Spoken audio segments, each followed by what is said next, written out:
Ассаламу алейкум, жамат. Мынаке, намаздан шығып бұйырса, жұмышты улантабыз.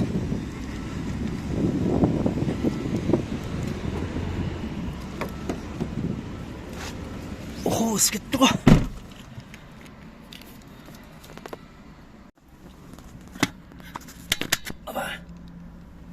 Так.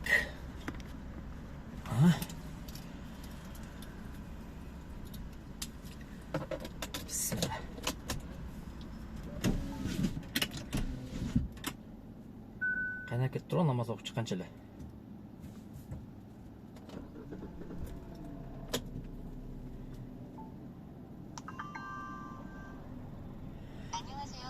Ассаламу алейкум, жамат.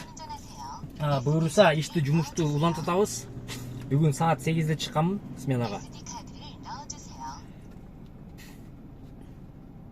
Азыркы уақытқа. Так, жақшылы көрінді. Жемонды алсам жақшырақ екен, а? Так, азыркы уақыт ошында получается, что там? Саат 2 болды. Интернетті тамызып қойылық.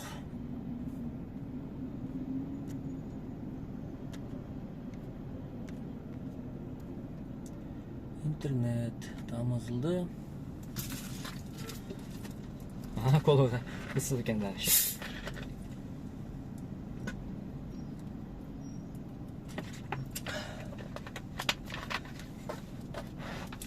Арендада жұмыш қандай болды, арендада выгодный екен, же берік айлық жақсы екен деп сұраулардағы болды. Ошол сұрауларға да жооп бергенше, как раз таки азыр аренданы 2000 болгон, 6-1 саат 8-дерде линияға шығып жұмыш қылып жүрөм. Азыркы уақытта ошондо ровно 2500 болуп тур. 10 заказ менен. 1 саат мурун даже 12:30 токтотконмун. Кичине чай пай ичип, анан кийин мечитке чыгып киргенче 1,5 саат болду. Ошондо получается 8-ден 12-ге чейин 4, 5, 5,5 саат, 6 саат, грубо говоря. Ну, 6 саат. Аренда типа жабылды. Газ дагы жетет примерно. Бир 100ге жетсе керек. Ошондо мен еще дагы 5-6 саат иштейткенмин. 6 саат иштегенимде 12 саат смена алгандачы. Ошондо получается айлыктын эле акчасы чыгат экен, но машина сен эле калып атат. Машина мен үйгө кетем. Үйгө кеткенден попуткага кетесиң по-любому.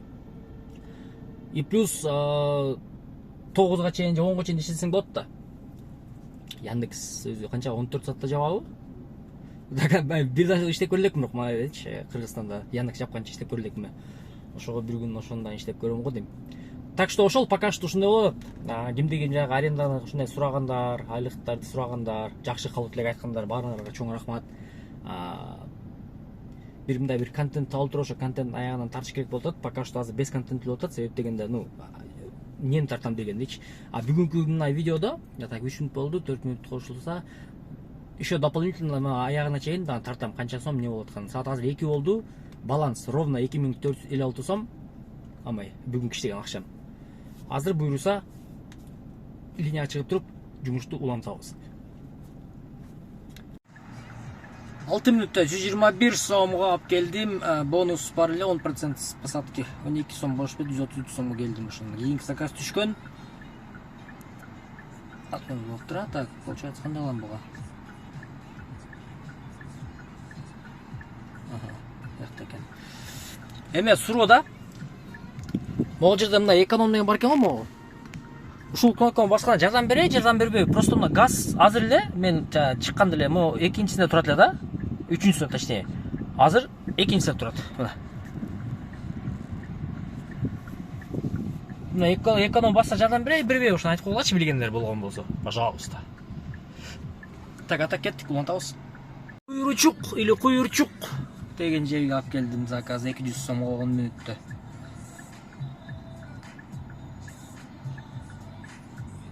Так, сквозной проезд бар деди. Получается, мындан бияка кеттик. 11 мүнөт. 233 сом. Могон карасам 45, приоритет 45, 2018 жылкы машина. Бедерова 150 дейт. Бакылы. Могон карасар. Машина келип калды да. Көрдүңөрбү, бизнес. Тестирование өтүп жатат. Значит, машина пойдет экен да, получается, туурабы? Так, ладно, кеттик. Могой эмне, Бишкекте эң крутой ушул жерби? Очередь го деп кирип кетти го, очередь алыш керек деп кирип кетишти алып келген адамдар. Но 3 мүнөт алып келдим. Тут сон коэффициент менен 245 чыкты. Дальше. 100 канча сом берди бар. Так, мына бияка экен. Здравствуйте, пожалуйста, возьмите доставку. Я доставку не могла вызвать, она не приехала деп жакшы суранды эле, макул деп эрип кетип могон алып алдым эле да. 15 мүнөт көрсөтөт эле десеңер, азыр келатканда жолдор жабып салат ба? Эми карабайсыңарбы, 25 мүнөт дейт. 15 мүнөт убактым жөн эле кетип калды да. Блин, эгерде ошо пассажир өз болгондо, мисалы үчүн, мияка жетип электе, кой пешком кетип калдым, кетип калмакта туурабы? Же доказ отура бере эле, мен мындан барам, билбейм, жеткизип койгула депчи. Блин, ушундайда карасаңар, закон полдусуна мейл деп туруп алып аласың, на всякий депчи, типа. Акчасы 190 сом. 10 мүнөттүк жол болчу да, мейл деп туруп жакшы ойду алып алдым эле. Карайсыңар эми келатканда жак. Болгон упаковкасы билем. Урматтуу коллегалар, жаман көрбөгүлө, блин, но бүгүн чота мени 3-чү жолу алдап коюп атат да, ушинтипчи келип туруп келгенден кийин могундай нерселерди берип доставка депчи. Келгенден кийин ат менен агылып, типа, доставка заказ кыла деп мындай катуу айтканды үйрөнө албайтам пока шточу. Прямой эле айткан кандай болот деп мындай ойлонуп калдым да, блин, адам капа кылып каламбы же нааразы болуп калабы деген эле коркунуч пайда болот постоянно элечи. Ата канча-мынча блогерлерди көрөм. Прямо айтат го, жок, кереги жок деп элечи. Мен ошентип албайм да, блин, кантип ошентип айтса болот. Силер кандай кыласыңар өзү негизи? Прямо айтасыңарбы же кандай кыласыңар? Жазып көрсөңөрчү комментарийге. Кетип атам эми, суудан чыккан мышыкты болуп соолоюп.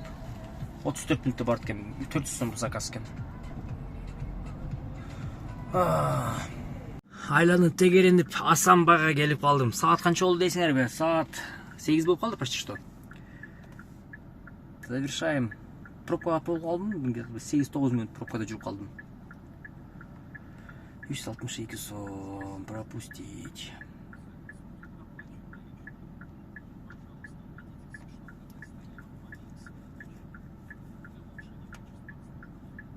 Беш миң аз могу менен кошулат, ошондо 5300 сом болот экен да.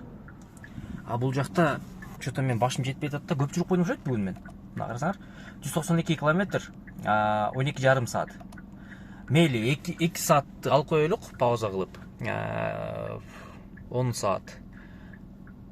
Бирок мен мурда саат 9-дан чыгып, анан кийин саат 6,5-7 уже сумма болуп калат болчу да могучу. Билбейм эмнеге мындай болуп атат. Ну ладно, эми жумадан до конца иштеп туруп анан кийин бир вывод чыгарабыз да. А так пока еще рано вывод чыгарыш. Азыр потихонечку эми үйгө жөнөш керек. Үйгө дагы барыш көп убакыт кетет.